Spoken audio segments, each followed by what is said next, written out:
চলে এসেছি আলিপুর সার্বজনীনে। আপনারা দেখছেন জাগমা দুর্গা 2024-এর পুজো পরিক্রমার ফাইনাল রাউন্ড। আর আমাদের সঙ্গে রয়েছে আমাদের গেস্ট তথা বিচারক রুকমাদি।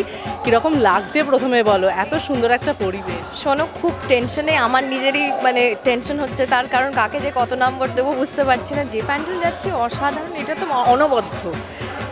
এই যে প্রত্যেকটা মানুষ এখানে বসে বসে যাদের লাইফস্টাইল সেটা এখানে মণ্ডপে থ্রু আউট করে যাচ্ছেন, এবং live performance not a matter of joke. এত মানুষের জন্য তাদেরকে শুধু এন্টারটেইন করবেন বলেন, আমরাও তো এন্টারটেইনার, তো আমি বুঝতে পারছি আরও বেশি করে ব্যাপারটা।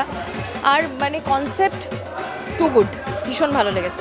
সং বিষয়টা আমাদের শহরে কিন্তু এখন আর দেখা যায় না, দেখবে না, অনেক আগে আমরা যখন ছোট ছিলাম তখন শিব সেজে কালী সেজে ঘুরে বেড়াতে দেখতাম। এখন খুব রেয়ার বলা যেতে পারে, বছরে হয়তো একবার কেউ দেখলো, কিন্তু গ্রাম বাংলা এখনো হয় এটা।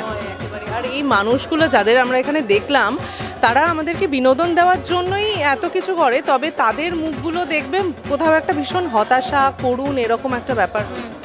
একদমই তাই, সেটা খুবই দুঃখজনক। তাদের জন্য যদি কিছু করা যেতে পারে তাহলে আমার মনে হয় খুব ভালো হয়। প্রতিমাতে দেখুন আপনারা, প্রতিমাতে কিন্তু কোনো রং নেই, তার কারণ পুরো রংটাই ওনাদের কাছে চলে গেছে।